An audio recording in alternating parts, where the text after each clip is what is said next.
जी हाँ, नमस्कार साथियों। उम्मीद है आप बहुत अच्छे होंगे। तो आशा है कि आपके लिए सारी क्लास बहुत अच्छे पसंद आ रही होंगी। तो देखिए, नंबर सिस्टम में हमने पिछले क्लास में क्या क्या पढ़ा था।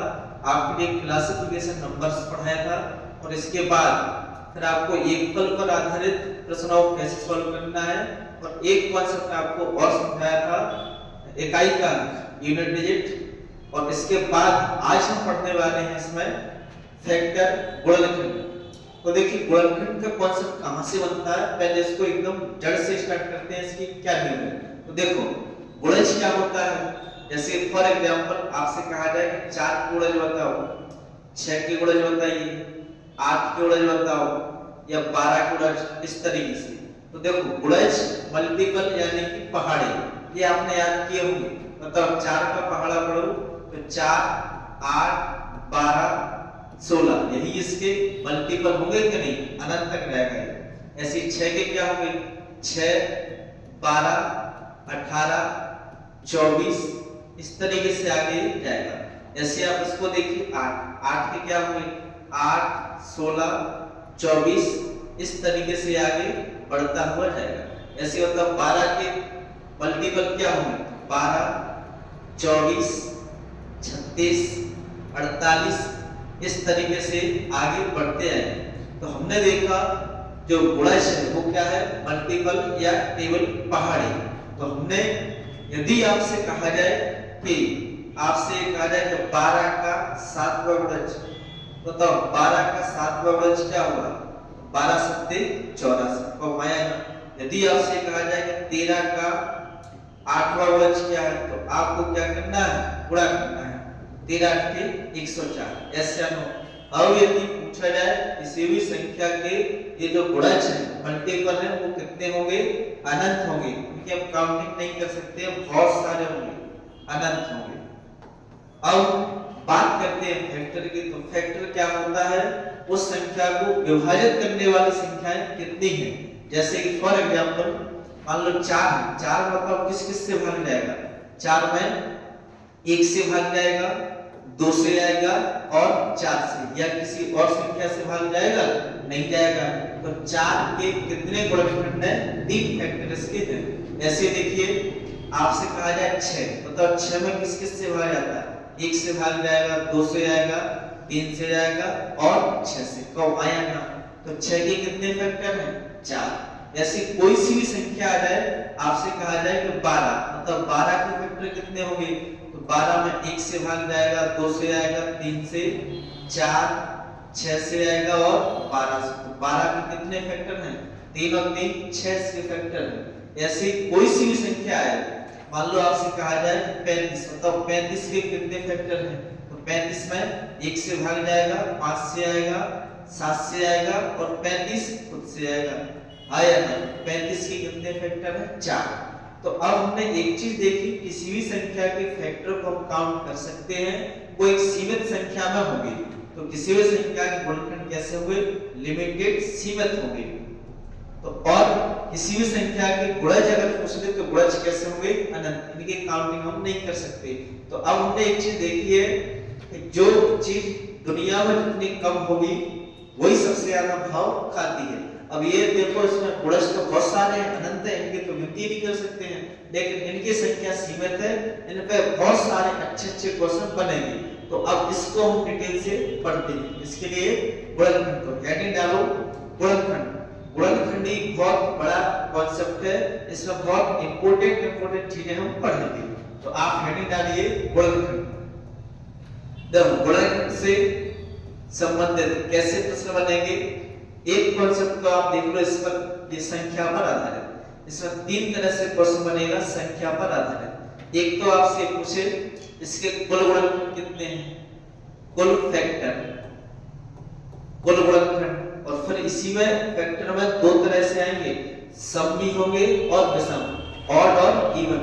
तो आपसे यहां पूछ ले odd factor, odd factor, Hindi में विषम गुणनखंड।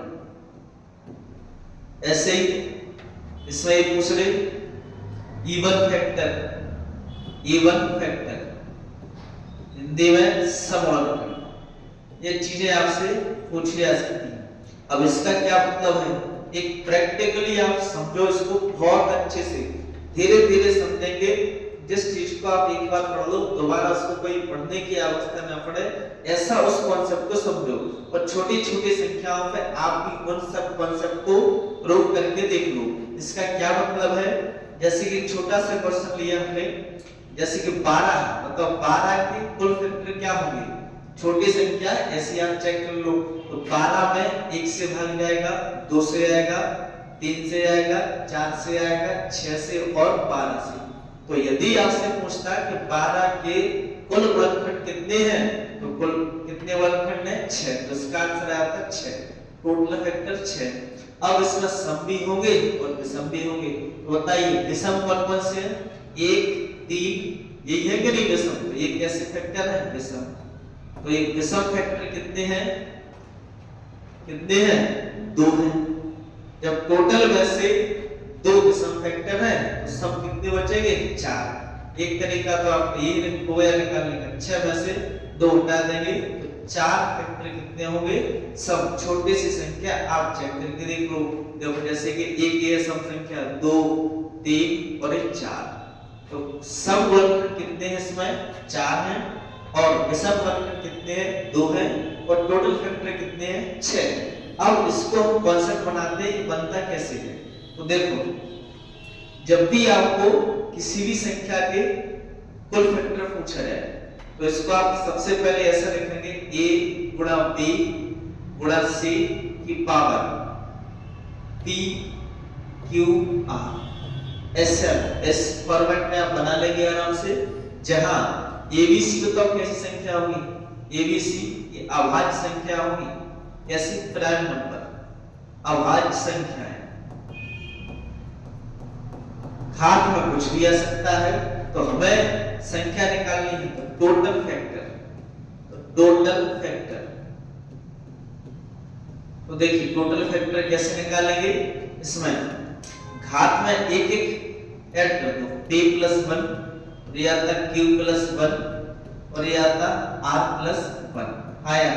इस तरह से आप कोई सा भी सवाल आ जाए उसको आराम से आप निकाल सकते हो। देखिए एक आध दो क्वेश्चन देखो, जैसे कि अभी इसी प्रश्न को हमने सॉल्व किया था, तो संख्या 12 को हम इस फॉर्मेट में लेके आएंगे प्राइम फैक्टराइजेशन में। तो देखो 2 से डिवाइड करो, 6 बार आता, 2 से आता 3 बार और 3 से आता 1 बार, यानी कि 12 को हम क्या लिख सकते हैं, 2 की पावर 2 और 3 की पावर 1, ऐसा लिख सकते हैं कि नहीं। हमें टोटल घात फैक्टर चाहिए, तो फैक्टर निकालने के लिए घात में क्या करना है, एक एक बार ऐड करना है। तो ये आता 2 + 1 और ये आता 1 + 1, कितना बन जाता, 2 और 1 3, ये आता 2, 3 2 6। तो करेक्ट इसका आंसर क्या आता 6। टोटल फैक्टर कितने होंगे, 6। अब कोई सा भी सवाल आ जाए उसको हल करने का तरीका यही होगा। एक आध दो क्वेश्चन और देखो, जैसे कि आपसे कह देता 2 की पावर 3 और 5 की पावर 2 और 7 की पावर 2, इसमें आपको बताना है टोटल फैक्टर। क्या बताना है, टोटल फैक्टर। बहुत ही अच्छे से पढ़ेंगे धीरे धीरे। टोटल फैक्टर तो अभी आपको क्या बताया कॉन्सेप्ट, कि घात में एक एक ऐड कर दो संख्या आ जाएगी। तो देखो घात में एक ऐड कर, 3 + 1 ये आता 2 + 1 और ये आता 2 + 1 का भाया ना, तो ये कितना आता, 3 और 1 4, यहाँ आता 2 और 1 3 और ये आता 2 और 1 3, तो कितना आता, ये 3 और 1 4, 4 3 12, 12 3 36, तो कुल फैक्टर कितने आते, 36 का भाया ना। तो ये इसका करेक्ट आंसर आ गया। एक आध क्वेश्चन आप और देखिए, बहुत अच्छे से हम इसको समझेंगे। देखो एक क्वेश्चन और लिख लो आप, जैसे कि आपसे कहते 7 की पावर 6 और 2 की पावर 4 और 3 की पावर 2 में टोटल फैक्टर आपको बताना है, टोटल फैक्टर। तो बताओ कुल वर्गखंड कैसे निकालना है, घात में एक एक प्लस करके। तो 6 में 1 प्लस करेंगे 7, तो ये आता 4 में 1 प्लस करेंगे 5, सीधा कर दो 5, ये आता 2 और 1 3, कितना आता 5 3 15 10 से 105, कुल फैक्टर कितने आएंगे 105 कब आया ना। तो ये तो आपको डायरेक्ट कॉन्सेप्ट समझाने के लिए बताया है। सवाल किस तरीके से आएगा वो देखो आप। जैसे कि आपसे सवाल ये कह दे कि बताओ 120 के कुल गुणनखंड, 120 के कुल गुणनखंड ये आपको बताना है। देखो कैसे सॉल्व करेंगे। तो सबसे पहले संख्या को सरल कर लो, घातांक रूप में लिखना है। देखो 120 को ऐसे करें सॉल्व, 2 से आता है कितनी बार 60 बार, और 2 से आता है 30 बार, और 2 से आता 15 बार। अब इसको 3 से काटो, 3 से आता 5 बार, ये आता 5 से आता 1 बार। कब आया ना। तो देखो हम इसको क्या लिख सकते हैं 120 बराबर ये आता 2 कितनी बार आया 3 बार, 2 की पावर 3, और 3 कितनी बार आया 1 बार, 5 कितनी बार आया 1 बार। ऐसा आया करना। इस तरीके से सवाल को कैसे सॉल्व करना है जो अभी आपको बताया है। बताओ घात में 1 ऐड कर दो, तो 3 और 1 4, तो ये कितना आता 1 और 1 2, ये आता 2, 4 दूनी 8, 8 दूनी 16, तो कुल गुणनखंड इसमें कितने होंगे 16। अभी आपको सम और विषम कैसे निकालना है वो भी आपको बताएंगे। तो इस तरीके से आपको सवाल को हल करना होगा। एक आध सवाल और देखो आप छोटे छोटे देखें। यदि आपसे कह देता कि 150 के कुल गुणनखंड होता हो, 150 के कुल गुणनखंड, इसका आपको आंसर देना है। तो कैसे सॉल्व करेंगे। तो सबसे पहले इसको घातांक रूप में लिखो। तो देखो इसको क्या लिख सकते हैं 25 गुणा 6 कम आया ना, 25 छक्का 150। तो 25 को क्या लिखते हैं 5 की पावर 2, और 6 को 3 दूनी 6, 3 की पावर 1 और 2 की पावर 1। जब कॉन्सेप्ट रट जाएंगे तो फर्स्ट कैसे सॉल्व करेंगे। अब 2 में 1 प्लस करेंगे 3, 1 में 1 प्लस करेंगे 2, और यहाँ पर भी कितना आएगा 2, 2 दूनी 4, 4 3 12, टोटल फैक्टर कितने आएंगे 12। बता इसमें कोई परेशानी। तो कैसा भी सवाल आ जाए आप संख्या आराम से निकाल सकते हो।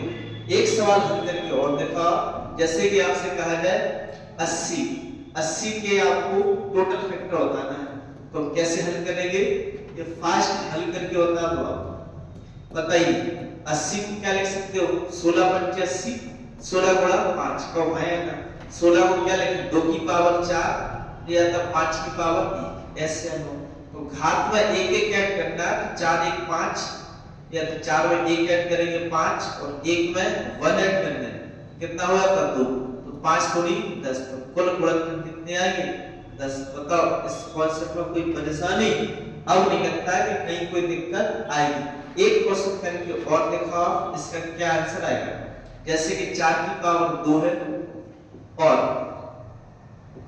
6 की पावर 3 है और 5 की पावर 2, इसमें आपको बताना है कुल गुणनखंड। बताओ इसमें क्या आंसर आएगा। तो देखो सोच समझ के आप इसको सॉल्व करके देख लो। तो सबसे पहले एक नया बच्चा बहुत स्पीड में करता है, वो कैसे करेगा इसको। ये 2 में 1 जोड़ेगा 2 और 1 3, इस 3 में 1 जोड़ेगा 4, और 2 में 1 जोड़े 3, तो 4 3 12, 12 3 36, तो क्या आंसर आ जाएगा 36, जो कि आंसर ये गलत है। गलत क्यों है अभी आपको कॉन्सेप्ट समझाया था कि देखो a गुणा b गुणा c ऐसा फॉर्मेट बने, इनकी पावर कुछ भी आ जाए p q r, उसमें जो abc संख्या है वो कैसी होनी चाहिए अभाज्य संख्या होनी चाहिए। कैसी होनी चाहिए अभाज्य संख्या। तो बताओ क्या 4 और 6 क्या अभाज्य संख्या है नहीं है। तो अब इसको सरल कर लो। देखो 4 को क्या लिखते हैं, इसको आप ऐसा लिखो, ये 4 को लिख लेते 2 की पावर 2, 4 को लिखते 2 की पावर 2, उससे पहले से घात कितनी है 2 है। कब आया 6 को क्या लिखते 3 दूनी 6, तो 2 गुणा 3, और इसकी पावर पहले से कितनी है 3 है, और एक 5 की पावर 2, तो 5 तो एक अभाज्य संख्या है। कब आया। तो देखो ये कितना बन जाता है 2 की पावर 4, और या तो 2 की पावर 3, और या तो 3 की पावर 3, और या तो 5 की पावर 2। अब आधार समान होने पर गुणा में घातें जुड़ जाएंगी। तो 2 कितना बन जाता है 2 की पावर 4 और 3 7, और या तो 3 की पावर 3, और या तो 5 की पावर 2। अब यहाँ से हल कर लो, कोई परेशानी नहीं आएगी। तो बताओ यहाँ से कैसे सॉल्व करना है, घात में एक एक प्लस करके, तो 7 में 1 प्लस कर देंगे 8 आ जाएगा, इस 3 में 1 प्लस करेंगे कितना आता है 4, ऐसे इस 2 में 1 प्लस कर देंगे कितना आ जाएगा 3 का आएगा। तो गुणा करने पर 4 3 12, 12 8 96, तो करेक्ट आंसर क्या आया था 96। और ये सुपर फास्ट आपने भी आंसर निकाला था, क्या आया था 36, जो कि गलत है। तो ऐसे प्रश्नों से भी आपको बचना है। एक क्वेश्चन आप इस पे हल करके देख लेना, फिर कॉन्सेप्ट को आगे बढ़ रहे हैं। आप इसका बताना 8 की पावर 3 और 6 की पावर 4 और 7 की पावर 2, मैं आपको बताना है टोटल फैक्टर। इसका जवाब आप कमेंट में देंगे, टोटल फैक्टर आपको बताना है। चलिए धीरे धीरे कॉन्सेप्ट को आगे बढ़ाएं। अभी देखो हमने कुल फैक्टर निकालना सीख लिए। देखो टोटल फैक्टर में टोटल फैक्टर कैसे निकालना है ये अभी आपको सिखा दिया। अब इसी में ऑड फैक्टर आएंगे, ऑड फैक्टर, और इसी में आएगा इवन फैक्टर। ऐसे तो सम में सम कैसे निकालना है इनको भी देख लो। तो बहुत ही आसान तरीका है। तो देखो अभी एक छोटा सा क्वेश्चन आपको चेक करके बताया था कि 12, तो 12 की पावर क्या 2 की पावर 3, इसको लिख सकते हैं 12 को सरल करके 2 की पावर 2 और ये 3 की पावर 3 का आएगा 4 की पावर, ऐसे लिख लेंगे नहीं। तो जब भी हमें ऑड फैक्टर निकालना हो तो इसके लिए आप एक स्टार लगा के पॉइंट लिख लो, केवल विषम संख्याओं को लेना है, केवल विषम संख्याओं को लिखना है, केवल विषम संख्याओं को लिखना है, केवल विषम संख्याओं को लेना इस तरीके से। तो देखो इसमें विषम संख्या क्या है 2 की पावर, तो ये तो क्या है 2, सम संख्या इसको नहीं लेंगे तो केवल इसको उठाओ, ये आता 3 की पावर। हमें चाहिए फैक्टर विषम कितने होंगे, तो पावर में कितना ऐड करना 1 प्लस 1, क्या आंसर आता 2। 2 इसके जो गुणनखंड होंगे वो विषम होंगे। आप चेक करके देख लो, 12 में 1 से भाग जाएगा, 2 से आएगा, 3 से, 4 से, 6 से और 12 से। बताओ इनमें विषम फैक्टर कौन कौन से हैं 1 और 3, ये तो है, बाकी सब कैसे फैक्टर है सम, ऐसे हो। अब हमने केवल विषम ये ऑड फैक्टर कैसे निकालना है इसको हमने सीख लिया। तो इस पे एक सवाल करते हैं। देखो जैसे कि ये आपने एक सवाल लिखा, आपसे सवाल कह देता है 2 की पावर 5 और 3 की पावर 2 और 7 की पावर 3 में विषम फैक्टर, इसमें आपसे पूछ रहे विषम गुणनखंडों की संख्या, ये विषम गुणनखंडों की संख्या, ये आपसे इसमें पूछा है। देखो कैसे सॉल्व करना है, जब भी विषम गुणनखंडों की संख्या पूछे तो केवल और केवल हमें विषम संख्या लेनी है। तो दो संख्या कैसी है सम संख्या है, तो इनको उठाते 3 की पावर 2 और 7 की पावर 3 का आएगा। अब यहां से कैसे सॉल्व करना, हाथ में एक एक प्लस करके, तो ये आता 2 + 1 और ये बन जाता 3 + 1, सॉल्व कर देंगे, ये आता 2 और 1 3, ये आता 3 और 1 4, 4 से 12, कुल विषम गुणनखंड इसमें कितने होंगे 12। बता इसमें कोई परेशानी, एक आध दो क्वेश्चन और कर लो आप। देखो जैसे कि आपसे सवाल ये कहते हैं, यहाँ पे लिखा 5 की पावर 3, 2 की पावर 8 और 3 की पावर 1। इसमें आपको बताना है क्या, देखो दो चीजें निकालो आप यहां से। यदि आप पूछ लेवे टोटल फैक्टर, टोटल फैक्टर, और इसी अब पूछ लेता ऑड फैक्टर, विषम गुणनखंड, तो देखो इन सबकी संख्या निकालना सीख रहे हैं। तो देखो टोटल के लिए क्या बताया, सब में एक एक ऐड कर दो घात में, ये आता 3 + 1 और ये कितना बन जाता 8 + 1 और ये आता 1 + 1, ऐसे तो ये कितना हो जाता 3 और 1 4, 8 और 1 9, ये आता 1 और 1 2 आया ना, तो 9 2 18, 18 4 72। तो बताओ इसकी कुल फैक्टर कितने आ गए, कुल फैक्टर आ जाते 72। इसमें कोई परेशानी, ये तो निकालना हम सीख चुके अच्छे से। अब हमसे पूछा ऑड फैक्टर, विषम गुणनखंडों की संख्या, तो इसके लिए क्या करना है, केवल हमें विषम संख्या लेना है, तो इसको छोड़ दो आप, ये आता 5 की पावर 3 और 3 की पावर 3, तो कितना बन जाता, घात में एक एक ऐड करना, 3 और 1 4, और ये आता 1 और 1 2, तो 4 दूनी 8, तो इसमें ऑड फैक्टर कितने आ जाते 8। बता इसमें कोई परेशानी, इस तरीके से आप या सभी सवाल आ जाए उसको सॉल्व कर सकते हैं। नेक्स्ट देखिएगा, अब इसी में आपसे पूछ रहे कि समूलक कैसे निकालना है, तो देखो ये पूछ रहे हुए जैसे कि इवन फैक्टर, इवन फैक्टर इसको कैसे निकालेंगे। देखो अब इवन फैक्टर तभी बता पाएंगे जब सम संख्या किसे कहते हैं, जिसमें 2 से भाग जाए, तो उसमें 2 का होना कंपलसरी है। जैसे कि अभी हमने छोटा सा क्वेश्चन लिया था 12, इसको क्या लिख सकते हैं 2 की पावर 2 और 3 की पावर 1। इसमें यदि आपसे पूछता है टोटल फैक्टर, तो टोटल कैसे निकालते, हाथ में 1 प्लस करके, तो 2 और 1 3, और या 1 और 1 2, 3 दूनी 6। इसके अगर आपसे पूछ लेता ऑड फैक्टर, तो ऑड के लिए केवल विषम संख्या लेना है, 3 की पावर 1, पावर में 1 जोड़ेंगे 1 प्लस 1, कितना आता 2। तो देखो इवन फैक्टर निकालने का एक तरीका तो ये है कि आप टोटल में से, टोटल गुणनखंड में से ऑड फैक्टर माइनस कर दो। देखो टोटल गुणनखंड कितने 6 में से 2 हटा देंगे, तो इवन फैक्टर कितने आ जाएंगे 4। 4 कौन से होंगे, छोटी संख्या चेक कर लो। देखो 4, देखो एक जैसे कि 12 के कुल कितने थे 1 2 3 4 6 बार, ये हो गए कि नहीं, बताओ हमें कौन से चाहिए, सम चाहिए, तो सम 1 2 और 1 3, 4 हो गए कि नहीं, तो 2 4 6 बार, ये कैसी संख्या है, सम फैक्टर बनाएंगे, तो ये आया था करेक्ट आंसर क्या आता 4। कौन से है वो, एक तो देखो 2 है, एक 4 है, और एक 6 और एक 12। बताओ इसमें कोई परेशानी, ऐसे हो जाता है कि नहीं।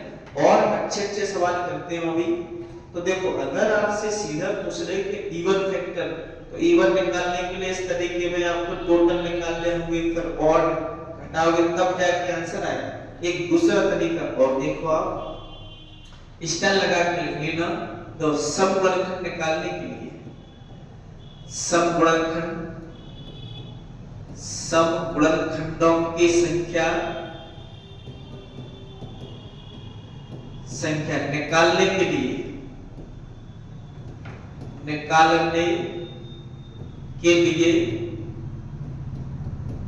एक दो को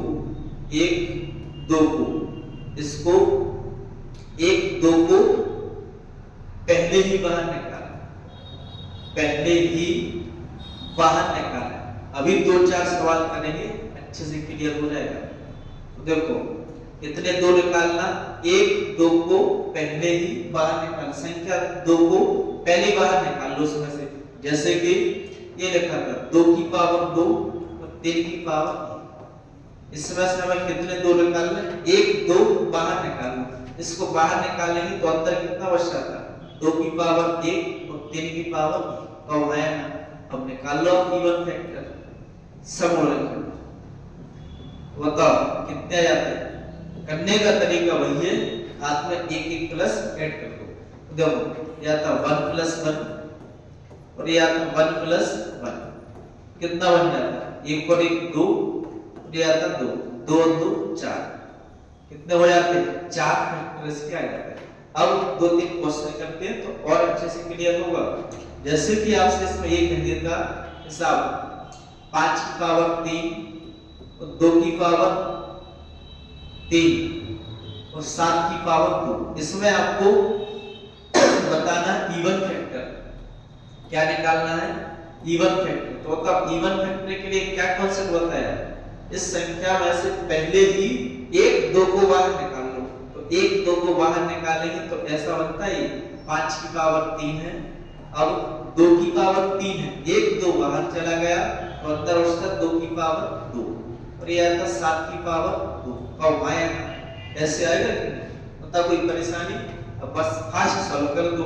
तो ये आता 3 और 1 4, ये 2 में 1 ऐड करेंगे 3 और ये आता 3, 3 3 का 9, 9 4 36। तो कुल इसके जो सम गुणनखंड है वो कितने होंगे 36। का कोई परेशानी? एक सवाल अभी आप और समझो तो और अच्छे से चीजें क्लियर होंगी। देखिए जैसे कि आपसे कह देता 3 की पावर 4, 5 की पावर 2 और 2 की पावर 4।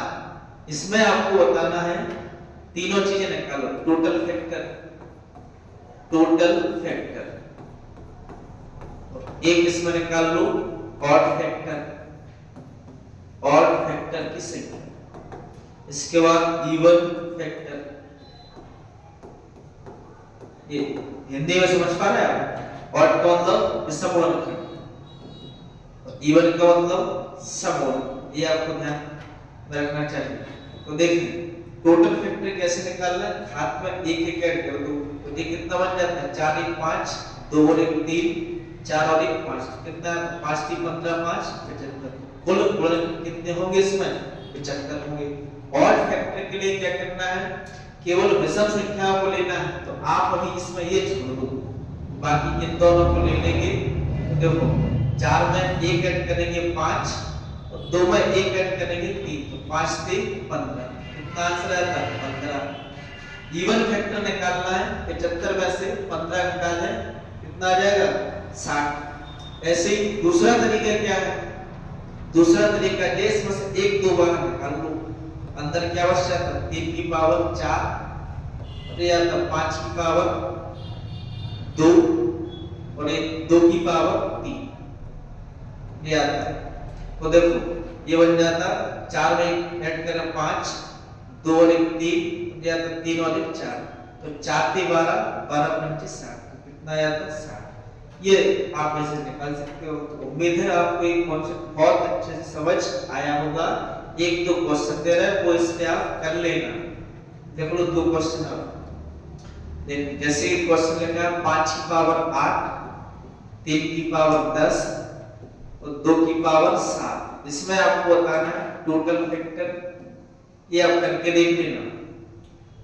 टोटल फैक्टर एक ये निकाल लेना ऑड फैक्टर और इसी में निकाल लेना इवन फैक्टर। ये तीनों क्वेश्चन आप निकाल लेना, बहुत अच्छे से कॉन्सेप्ट क्लियर हो जाएगा। ठीक है, अब इसको आगे बढ़ाते हैं। तो देखो नेक्स्ट जानकारी देखो, इसमें यदि आपसे पूछ लेता ये गुणनखंडों का एक फल, गुणनखंडों का एक फल, गुणनखंडों का एक फल, तो इसको कैसे सॉल्व करेंगे? तो एक छोटा सा क्वेश्चन देखो आप, जैसे कि आपसे कह देता कि देखो 12 की छोटी संख्या है इसलिए इस संख्या को ले रहे, सब कुछ प्रूव कर लेंगे तो पता चल जाएगा कि ये कॉन्सेप्ट में चल क्या रहा है। 12 के सभी गुणनखंडों का एक फल क्या होगा, गुणनखंडों का एक फल,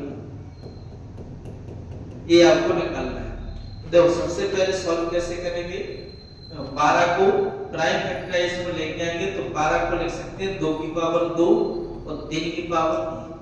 तो जब भी आपको एक पर निकालना हो तो इन पे जो भी पावर है 0 से लेके स्टार्ट कर दो। जैसे कि इसको लिखेंगे 2 की पावर 0, 2 की पावर 1 या तो 2 की पावर 2, ऐसे ऐसे 3 को लिख लो 3 की पावर 0 या तो 3 की पावर 1 का वाया ऐसे आता है कि तो देखो ये बन जाता है 1, ये आता 2 और यहाँ 2 का वर्ग 4। ये 1 कहां से आया, किसी भी संख्या की पावर अगर 0 है यानी कि पावर 0 तो उसका मान क्या होता है 1। ये छोटे छोटे कॉन्सेप्ट आपको पता होना चाहिए। ऐसे आया 1 तो देखो ये कितना बन जाता, तो यहाँ पर भी क्या आएगा 1 और ये आता 3। इसको सॉल्व करेंगे 4 2 6 7 और ये आता 3 और 1 4, तो 7 4 28। तो इनके जो भी गुणनखंड है उन सबका एक फल कितना आएगा 28 आएगा। आप चाहो तो चेक करके देख लो। देखो 12 में किस किस से भाग जा रहा था, 1 से भाग जाएगा, 2 से आएगा, 3 से, 4 से, 6 से और 12 से। तो इनका एक फल क्या 28 हो रहा है, जोड़ के देख लो आप। देखो 12 6 18, 18 4 22 3 25 2 27 और 1 28, तो सबका एक फल 28 पूरा बिल्कुल एक कॉन्सेप्ट सेटिस्फाई हो चुका है। अब एक आध दो क्वेश्चन और करते हैं। तो देखो एक फल निकालने के लिए क्या करना है, पावर को 0 से लेके आप आगे तक बढ़ाते जाइए, बात बन जाएगी। देखो जैसे कि एक क्वेश्चन और देखो, यदि सवाल आपसे कह दे 120 के सभी गुणनखंडों का एक फल, गुणनखंडों का एक फल, तो कैसे सॉल्व करेंगे? तो देखो 120 को लिख सकते हैं 15 8 120, 15 को 5 गुणा 3, 8 के लिए 2 की पावर 3, ऐसे बन जाता है। इसको सॉल्व करेंगे तो 120 ही आएगा। तो देखो हमें क्या चाहिए, एक फल, तो एक फल निकालने के लिए पावर को 0 से स्टार्ट करो, तो 5 की पावर 0, 5 की पावर 1, ऐसे और ये आता 3 की पावर 0, ये आता 3 की पावर 1। इसके बाद 2 को लिख लो, 2 की पावर 0, 2 की पावर 1, 2 की पावर 2, फिर 3 तक गया, 2 की पावर 3, ऐसे हो जाता है। इसको सॉल्व कर लो, ये आता कितना 1 प्लस 5, और ये आता 1 प्लस 3, ऐसे ये आता 1 प्लस 2, 2 का 1 4, 2 का क्यूब, ये आता। तो एक फल कर लो आप, ये कितना बन गया 5 और 1 6, 3 और 1 4, ये कितना बन रहा है 8 4 12, तो 14 1 15, को आया ना कितना आता, ये आता 15 4 60, 60 गुणा 6 360 आता है। एक फल आता 360 और आया ना। उम्मीद है आपको एक कॉन्सेप्ट समझ आया होगा। एक बार चेक कर लो कोई गलत तो नहीं हुआ। तो 5 की पावर 1 है, तो 0 से लेकर 1 तक 5 की पावर 0 प्लस 5 की पावर 1, ये आता 5 और ये आता 1, 5 और 1 6, ऐसे ये कितना आता है 3 और 1 4, इसका मान 1 2 4, 2 का क्यूब 8, 8 4 12, 14 1 15, और ये 3 और 1 4 और 5 और 1 6, 15 4 60, 60 गुणा 6 कितना है, एक फल आता 360। एक सवाल आप हल करके देख लो, देखें एक और देख लो आप। यदि आपसे सवाल इसमें ये कह देता 75 के सभी, छोटा सा क्वेश्चन है, 75 के सभी गुणनखंडों का एकफल क्या होगा? एक आप एक लेना, एक और एक सवाल और 180 के सभी गुणनखंडों का एकफल क्या होगा? ये चीजें आपको अच्छे सीखना है। देखो इनको आप निकाल लेना, कॉन्सेप्ट अच्छे से क्लियर हो जाएगा। अब इसी में देखो, यदि हमने एक फल निकालना सीख चुके, देखो तो एक फल में आपसे पूछ लेगा कि समगुणनखंडों का एक फल, समगुणनखंडों का एक फल, या समगुणनखंडों का एक फल। ऐसे ही इससे पूछ ले विषम गुणनखंडों का एक फल। ये चीजें आपसे पूछ ले विषम गुणनखंडों का, देखो बहुत ही आसान है। तो विषम गुणनखंड के लिए तो क्या करना है, आपको केवल विषम संख्याओं को लेना है, केवल विषम संख्याओं को लेना है। जैसे कि केवल विषम संख्याओं को लेना है। इसका क्या मतलब है, देखिए मान लो ये लिखा था 12, 2 की पावर 2, 3 की पावर 3, तो इसमें विषम क्या है, केवल एक ही तो है, इसको हटा दो, तो 3 की पावर 1। इसका एक फल कैसे निकालेंगे, चाहे सम का पूछे चाहे विषम का, वही पावर को कहां से स्टार्ट करना, 0 से। इसको लिख लो आप 3 की पावर 0, 3 की पावर 1, तो कितना हो जाता है 1 प्लस 3, 3 और 1 4, तो इन सब का एक फल क्या आ जाएगा 4। तब कोई परेशानी, आप छोटा सा क्वेश्चन इस पे आप चेक कर लो, आपको 1 2 3 4 6 वाला ये इसकी फैक्टर है कि नहीं, बताओ। इसमें जो विषम गुणनखंड है वो 1 और 3 है, 1 और 3 का एक फल कितना हो रहा है 4, ऐसे आ जाता है। ऐसे आप सम निकालोगे, तो सम गुणनखंड कैसे निकालोगे, तो देखिए सम के लिए आपको क्या करना है, इसकी जो और इसमें सम संख्या का होना बहुत जरूरी है। अगर आप 2 की पावर, जैसे ये लिख लो आप, एक 2 की पावर 2 और 3 की पावर 1, अगर हमें सम ऋणखंडों का योगफल निकालना है तो सम संख्या का होना उसमें कंपलसरी है। और हम इसमें 2 की पावर 0 कर देंगे वो तो फिर 1 बना देगा। तो आपको क्या करना है, जो सम संख्या है स्टार लगा के लिख लो आप, ये सम संख्या की घात को 0 से नहीं लेना है, 0 से नहीं लेना है, बस हो गया दोस्तों। देखो सम संख्या 2 की पावर 2, इसकी घात को 0 से स्टार्ट नहीं करना। जब भी आपसे सम ऋणखंड पूछे तो इसको लिख लेते 2 की पावर 1 प्लस 2 की पावर 2। ये कितना बन जाता है, विषम का तो नहीं कहा, इसको आप तो आपसे वैसे लिखेंगे 3 की पावर 0 या 3 की पावर 1। तो ये कितना बन जाता है 2 का वर्ग 4 और 2 6 या 1 प्लस 3, 3 और 1 4 तो 6 गुणा 4 6 4 24। तो ये फल कितना आता है 24। तो सम ऋणखंडों का योगफल क्या आता है 24। उम्मीद है आप इस कॉन्सेप्ट को अच्छे से समझ पाए होंगे। इससे आप 1-2 सवाल और कर लो तब अच्छे से क्लियर होगा।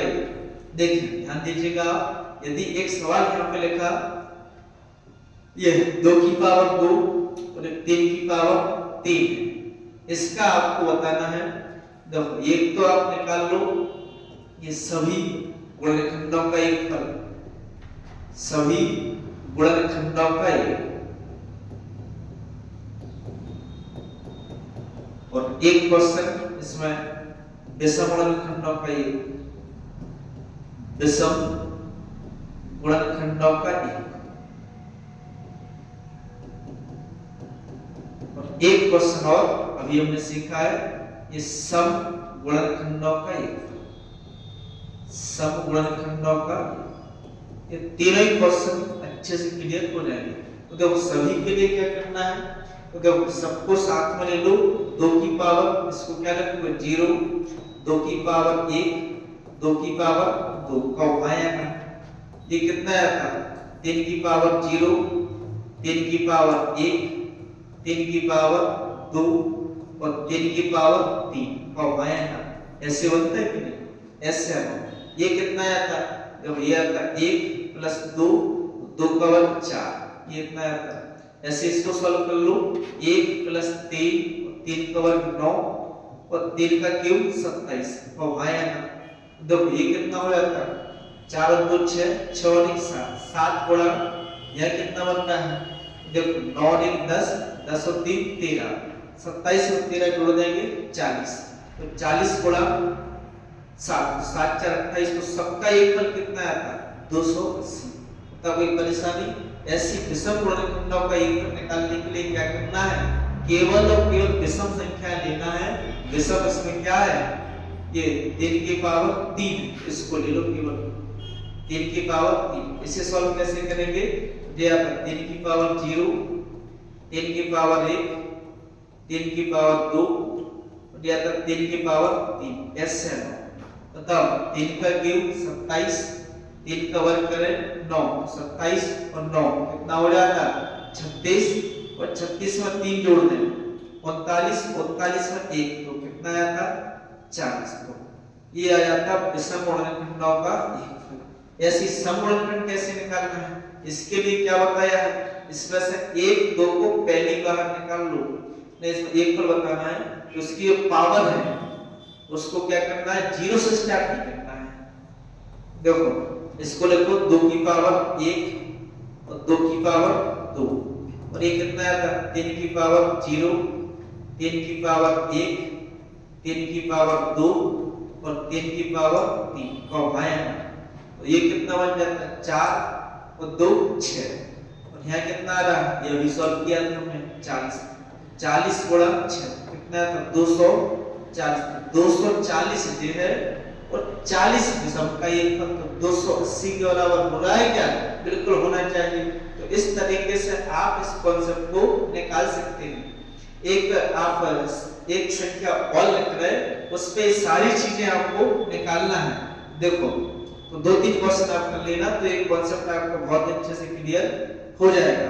देखो 2-3 प्रश्न देखें आप, जैसे कि ये यहाँ पर एक संख्या लिखी 180, एक संख्या लिखी है आपको 150 और एक संख्या लिखी इसमें 360। इन सब की क्या निकालना, पूरी कुंडली जो कुछ अभी आपको पढ़ाया है, क्या क्या ये निकालना आपको टोटल फैक्टर, टोटल फैक्टर। इसके बाद इसे बता दो ऑड फैक्टर, ऑड फैक्टर कितने हैं। इसके बाद बताना आपको इवन फैक्टर, इवन फैक्टर।